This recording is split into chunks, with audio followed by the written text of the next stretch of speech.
Lorsque un enfant a faim, il crie et il demande du lait et on lui donne du lait. Mais lorsque un adulte a faim, il va chercher du travail afin de trouver les moyens pour payer à manger. Qu'est-ce que je veux dire par là?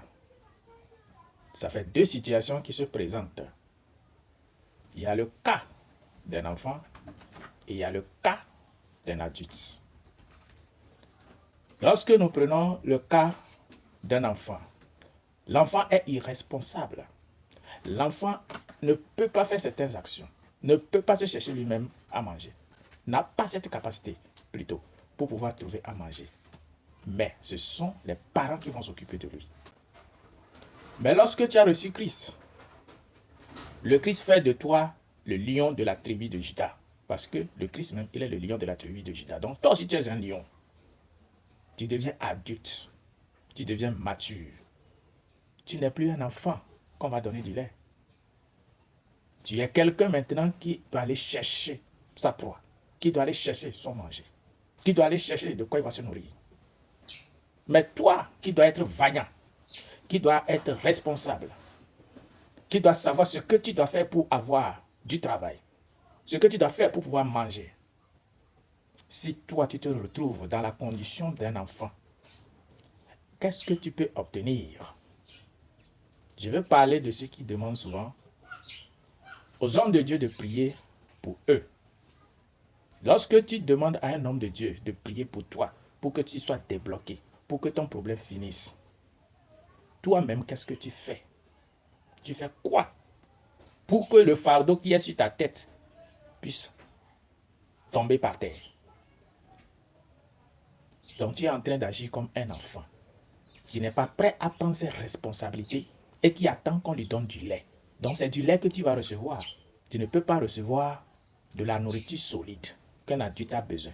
C'est l'une des raisons qui fait que tous ceux qui sont là en attente, qui ne sont pas prêts à demander leur devoir afin que leur droit soit respecté, afin qu'ils puissent évoluer, afin qu'ils soient débloqués, afin que leurs problèmes prennent fin, sont toujours là, en train de pleurnicher, en train de pleurer, en train de prier sans solution et en train de demander l'intercession des hommes de Dieu, mais toujours il n'y a rien. Parce que quoi? Dieu n'aime pas les paresseux. Dieu aime les gens qui sont prêts à se lever et il lève avec eux. Il se lève avec eux. Dans Job 33, verset 24, vous allez voir ce que c'est que aider quelqu'un. Il y a les devoirs qui t'incombent. Mais si tu es là, tu dis, homme de Dieu, prie pour moi, prie pour moi. Et tu vas d'un homme de Dieu à un autre, prie pour moi. Et tu penses que ta vie va changer comme ça. Comment est-ce que Dieu peut te bénir avec cette situation? Parce que tu n'es pas encore mature. Au moment où ceux qui te confrontent dans le monde, dans le travail, dans le business, dans le foyer, ils vont de sacrifice en sacrifice pour te combattre, pour utiliser ton étoile. Te voilà, toi, pour récupérer ce qui t'appartient, vivre une vie noble. Tu croises les bras, ou bien tu ne fais rien. Et tu dis le fardeau qui est sur ta tête. Un homme de Dieu n'a qu'à, lui seul, prendre ce fardeau, enlever ça et déposer par terre. Alors que celui qu'on veut aider là, est-ce que lui croise les bras? Quand on doit aider quelqu'un, la personne, si tu transportes un fardeau, celui qui veut t'aider, il tient le fardeau avec toi. Tu ne vas pas lui abandonner ça. Il tient le fardeau avec toi et ensemble vous déposez le fardeau par terre. C'est le processus normal. Mais toi, un adulte, tu as besoin de l'aide. Tu as le fardeau sur ta tête. Et voilà, tu demandes à ce que celui qui veut t'aider, lui seul n'a qu'à se charger de ce fardeau. Prendre lui seul et que toi, tu ne vas rien faire et qu'il va déposer par terre. Est-ce que c'est normal? Lorsque tu demandes à un homme de Dieu de prier pour toi, c'est ce que tu es en train de faire. Et avec ça, tu ne peux pas recevoir grand-chose. Avec ça, tu ne peux jamais devenir quelqu'un de grand. Avec ça, tu ne peux pas récupérer ce qui t'appartient dans le spirituel. Parce que tu n'es pas encore prêt. Tu ne connais pas ton devoir. Tu ne sais pas ce que tu dois faire. Ou soit tu connais ce que tu dois faire, mais tu ne veux pas agir. Tu ne veux pas remplir ton devoir. Tu attends la manne tombée du ciel pour que ta victoire soit rose d'abord, avant de revenir vers l'homme de Dieu pour lui dire que merci. Non, qui vous a appris ça? Qui vous a appris ça? Si vous ne prenez pas votre vie au sérieux, Dieu ne fait pas de cadeaux. Hein? c'est celui qui est prêt à évoluer, à prendre sa vie en charge, que Dieu élève. C'est un vaillant, un combattant, un lion que Dieu élève. Mais tant que tu n'es pas prêt, tu seras là en train de pleurnicher, de pleurer, mais rien ne se passera.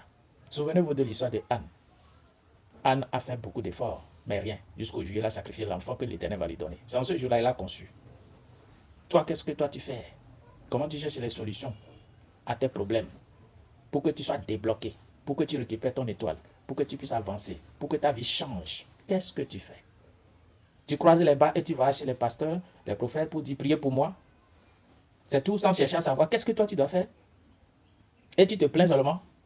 Mon frère, si tu continues pas à te plaindre, tu vas toujours te plaindre. Même Dieu ne s'occupera pas de toi. Parce que Dieu n'a pas pitié de celui qui pleure. Dieu n'a pas pitié de celui qui se lamente. Dieu n'a pas pitié de celui qui crie sans chercher à savoir ce qu'il doit faire. Retiens que chaque problème a une voie pour être résolu. Donc si tu ne cherches pas la voie pour résoudre toi ton problème que tu as, je t'assure que tu vas mourir dans la misère, dans la pauvreté, dans la souffrance, sans trouver personne, même pas Dieu, pour venir t'aider. Tu peux dormir à l'église, ce n'est pas ça le problème. Cherche à savoir ce que tu dois faire pour être débloqué une fois de bon. Ainsi, ta vie va changer. Le Jourdain, la paix du cœur.